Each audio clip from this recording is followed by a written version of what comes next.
Hi yards welcome to our channel. ప్రస్తుతం మనతో పాటు భారద్వాజ్ గారు సీనియర్ జర్నలిస్ట్ ఉన్నారు. వారితో ఒకసారి మాట్లాడదాం. సార్ నమస్కారం సార్. నమస్తే అండి. సార్ మొన్న అఖండ 2 టీజర్ రిలీజ్ చేశారు. దానిపైన మనం రివ్యూ కూడా చెప్పుకున్నాం. అయితే ఆ టీజర్ లో లాస్ట్ డేట్ కూడా అనౌన్స్మెంట్ చేశారు. సెప్టెంబర్ 25న రాబోతుంది మూవీ అని చెప్పేసి. అంతకుముందే పవన్ కళ్యాణ్ గారు ఓజీ సినిమా కూడా అప్డేట్ ఇచ్చారు. సెప్టెంబర్ 25నే మూవీ రాబోతుందని చెప్పేసి ప్రకటించారు. ఇప్పుడు ఒక డిబేట్ అయితే సోషల్ మీడియాలో స్టార్ట్ అయిపోయింది. బాలకృష్ణ గారు వర్సెస్ పవన్ కళ్యాణ్ గారు అని చెప్పేసి. మరి సెప్టెంబర్ 25న బాక్స్ ఆఫీస్ వద్ద వీళ్ళిద్దరు పోరు ఏ విధంగా ఉండబోతుంది అంటారు సార్? అంటే 2 సినిమాలు కాదు, ఇంకా 2 సినిమాలు వచ్చినా సంతృప్తిగా ఫీల్ అయ్యేటువంటి పరిస్థితుల్లో ప్రపంచం ఉంది. పెద్ద హీరోల సినిమాలు రావడం లేదు అని చెప్పి వాళ్ళు అక్కడ థియేటర్ యాజమాన్యాలు రోధించడం మనం చూస్తూనే ఉన్నాం రోజు. అంటే ఈ మధ్య కాలంలో ఎగ్జిబిటర్లు, డిస్ట్రిబ్యూటర్ల సంఘాలు ముందుకొచ్చి హీరోలకు విజ్ఞప్తి చేసినాయి. కనీసం నెలకొక రిలీజ్ ఉండేటట్టు చూసుకోండి బాబు, నెలకి ఒక హీరో రిలీజ్ ఉన్నా చాలు అని అడుగుతున్నారు. ఇటువంటి కండిషన్లో 2 హీరోల సినిమాలు ఒకే రోజు రిలీజ్ అయితే సెలబ్రేషనే. థియేటర్లో అవైలబిలిటీ ఉంటుంది, స్క్రీన్స్ షేరింగ్ గొడవ లేదు, ఏం చేసినా వాళ్ళని అకామిడేట్ చేయవచ్చు. అలాగే పబ్లిక్ కూడా ఆ మూడ్లో ఉంటారు. ఆ సినిమా చూస్తారు, ఈ సినిమా చూస్తారు, 2 సినిమాలు చూస్తారు. కన్వీనియంట్గానే ఉంటుంది, ప్రాబ్లం ఏమి ఉండదు. కానీ ఇదేదో వార్ లాగా క్రియేట్ చేయాల్సిన అవసరం లేదు. పవన్ కళ్యాణ్ వర్సెస్ బాలకృష్ణ అనేటువంటి యుద్ధ వాతావరణం ఏదో ఉంటుంది అనుకోవాల్సిన అవసరం లేదు. బాగున్న సినిమా ఎడ్జ్ తీసుకుంటుంది. ఒకవేళ ఈ 2 సినిమాల్లో ఓజీ అలాగే అఖండాకు సంబంధించి, అఖండ అనేది ఒక డిఫరెంట్ జోనర్లో సినిమా, అది ఓజీ అనేది అదొక నేపథ్యం వేరు ఆ సినిమాకి టోటల్గా. కాబట్టి ఇక్కడ రెండింటికి ఏమాత్రం పోలికలు లేవు. ఒకే తరహా కథతో ఒకే రోజు రిలీజ్ అయిపోయిన సినిమాలను కూడా చూసాం మనం గతంలో. ఒకే వారంలో ఒకే కథతో రిలీజ్ అయిన సినిమాలు కూడా చూసాం. కాబట్టి అది పోటీ, అది గొడవ. అలాగే ఒకేసారి 5-6 సినిమాలు రిలీజ్ అయితే పోటీ. ఇప్పుడు ఆ పరిస్థితి లేదు అసలు టోటల్గా. రెండోది, ఇప్పుడు ఎగ్జిబిటర్ల గొడవ ఏంటంటే 2 సినిమాలు ఒకే డేట్ వేయకుండా కొంచెం గ్యాప్ తీసుకుంటే, ఒక 1 వీక్ గ్యాప్ తీసుకోగలిగితే, ఒక వారం ఈ సినిమా థియేటర్లను ఎంగేజ్ చేస్తుంది, ఇంకొక వారం ఆ సినిమా ఎంగేజ్ చేస్తుంది, ఈ లోపల ఇంకో సినిమా ఏదైనా పడితే. అంటే నిజానికి ఒకప్పుడు సినిమాల్లో విజయాల శాతం తగ్గుతోంది అనే ఉద్దేశంతో కుమ్మక్కు రిలీజులు అని ఒక కాన్సెప్ట్ని అమర్చి చేశారు దిల్ రాజు గారే. ఆ కాన్సెప్ట్ ఏంటంటే ప్రతి హీరో సినిమాకి, అంటే ప్రతి పెద్ద హీరో సినిమాకి 15 రోజులు గ్యాప్ ఉండేటట్టు చూద్దామని. అంటే రిలీజులు ఏదో ఒక మేరకు ఉధృతంగా ఉన్నటువంటి రోజులు అవి. ఆ టైంలో ఈ కుమ్మక్కు రిలీజులు అనేది తీసుకొచ్చాడు. 2 సినిమాలు ఒకే రోజు రిలీజ్ అయ్యి ఒకదానికొకటి పోటీగా మారి, ఒకటి డిజాస్టర్ అయ్యి, ఒకటి ఇబ్బంది పడి, అలా కాకుండా సోలో డేటే ఇద్దాం ప్రతి సినిమాకి, ప్రతి హీరోకి ఒక 15 రోజులు ఒక సోలో టైం ఇచ్చేసి చూద్దాం, తద్వారా ఆ సినిమా ప్రాఫిటబుల్గా బయటపడిపోతుంది అని ఆడియన్స్కి ఆప్షన్ లేకుండా చేసే అంటే సినిమా పరిశ్రమకి న్యాయం చేస్తున్నాం అనే స్పృహతో ప్రేక్షకులకు అన్యాయం జరిగినటువంటి ఒక సందర్భం నడిచింది. ఇప్పుడు పరిస్థితి ఏంటంటే, ఇప్పుడు పోటీ కాదు, పాడు కాదు, కుమ్మక్కు రిలీజుల అవసరం వచ్చింది ఇప్పుడు ఎగ్జిబిటర్లకి. ఎందుకంటే ప్రతి సినిమాకి 15 రోజులు గ్యాప్ తీసుకోండి. 15 వాళ్ళు నెలకొక సినిమా అడుగుతున్నారు.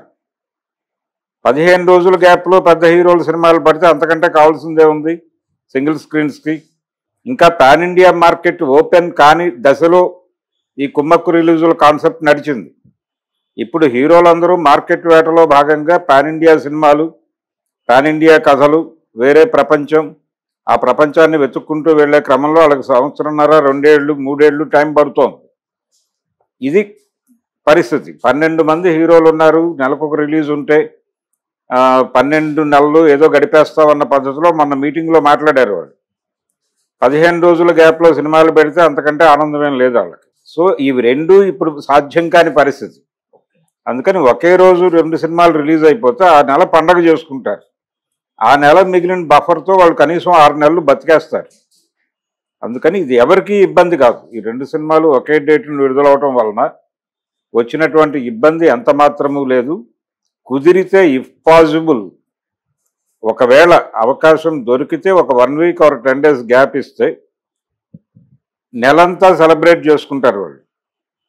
ఆ నెలంతా సెలబ్రేట్ చేసుకునే అవకాశం కల్పించే పద్ధతిలో, ఇది కుమ్మక్కు రిలీజుల ప్రతిపాదన కాదు, థియేటర్లను బతికించటం అనేది, థియేటర్లకి ఫీడింగ్ ఇవ్వటం అనే యాంగిల్లో కనుక చూస్తే ఈ రెండు సినిమాలకి మధ్య కొంచెం గ్యాప్ ఇస్తే మంచిది. టెంటేటివ్గా డేట్స్ అనౌన్స్ చేశారు, చేసిన తర్వాత కూడా ఇది ఈ కారణాల రీత్యా మేము కొంచెం ఒక అడుగు వెనక్కి వేస్తున్నాం, ఆ సినిమాకి సోలోగా థియేటర్లు, ఈ సినిమాకి సోలోగా థియేటర్లు అన్న కాన్సెప్ట్లో మేము కొంత అకామిడేటివ్గా వెళ్దాం అనుకుంటున్నామని చెప్తే గౌరవప్రదంగానే ఉంటుంది.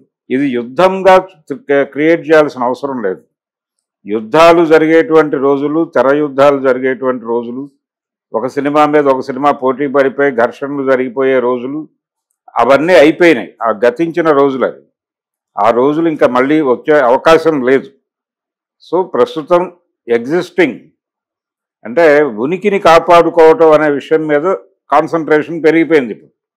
ప్రతి ఒక్క ట్రేడ్కి, సినిమాతో లింక్ అయి ఉన్న ప్రతి ట్రేడ్కి ఉనికే సమస్యగా మారుతున్నటువంటి పరిస్థితుల్లో రెండు సినిమాలు ఒకే రోజు రిలీజ్ అవటం అనేది పాత యాంగిల్లో చూసి మాట్లాడుతున్నారు. పాత కళ్ళజోడు తీసేసి కొత్త కళ్ళజోడు పెట్టుకుంటే రెండు సినిమాలు ఒకే రోజు రిలీజ్ అవటం అనేది పెద్ద ఇబ్బందికరమైనటువంటి పరిస్థితిగా ఎవరు అనుకోరు. సరే, ఇక్కడ రెండు సినిమాల టీజర్లు కూడా రిలీజ్ అయ్యి, ఓజీ లాస్ట్ ఇయర్ రిలీజ్ అయింది అండ్ అఖండ మొన్న రిలీజ్ అయింది. సో ఇప్పుడు వీటిని కూడా కంపేర్ చేయడం మొదలు పెట్టారు. మీ ఒపీనియన్ లో రెండు టీజర్లు ఏది ఎక్కువ అట్రాక్ట్ చేసింది, మీకేమనిపించింది? పవన్ కళ్యాణ్కి ఒక కల్ట్ ఫ్యాన్స్ ఉన్నారు, ఆ కంటెంట్కి అదొక వేరే జానర్కి సంబంధించిన వ్యవహారం. యూత్ని కనెక్ట్ చేయటం అనేది కాన్సెప్ట్గా ఆ రోజుల్లో మొదలైన సినిమా అది. ఆ సినిమా ఈ రోజున ప్రారంభమైంది కదా, అది షూటింగ్ అయ్యి చాలా గ్యాప్ ఇచ్చి ఇలా నడుస్తుంది. అది 2 ఏళ్ల ప్రాజెక్ట్, 2 ఏళ్ళు నుంచి 3వ సంవత్సరంలోకి ప్రవేశిస్తున్నటువంటి సందర్భం అది. అందుకని అది వేరే జానర్ సినిమా. అఖండ గొడవ వేరు.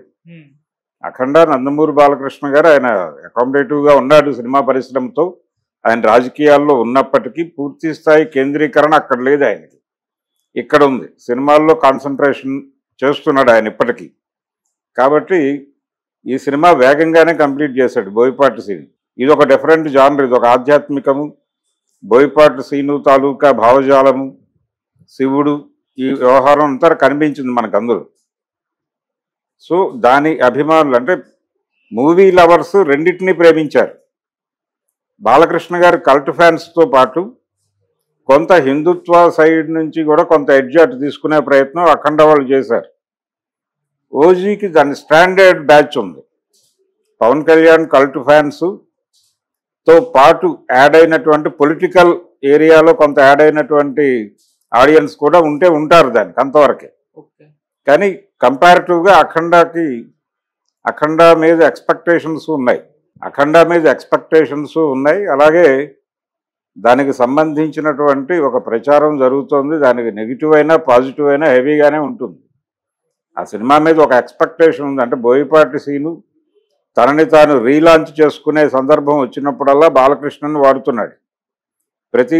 బాలకృష్ణతో ఆయన చేసిన ప్రతి సినిమాకి ముందు ఆయన కష్టాల్లో ఉంటాడు, బాలకృష్ణతో సినిమా తీసి ఒక బ్రైట్ ఫ్యూచర్లోకి ఎంటర్ అవుతాడు. ఆ తర్వాత మళ్ళీ కష్టం వస్తే బాలకృష్ణ దగ్గరకు వస్తాడు. ఇది ఆచారంగా మారిపోయినటువంటి ఒక విచిత్రమైన కండిషన్లో వస్తుంది ఆ సినిమా. అందుకని దాని తాలూకా వ్యవహారం వేరు. దీనికి కూడా కొంత యాడెడ్ ఆడియన్స్ ఉన్నారు ఓజీకి. కానీ కంపారిటివ్గా అఖండాకి ఇంకొంచెం ఉండే అవకాశం ఉంది. అది టీజర్ల వరకు సంబంధించి. అంతకుమించి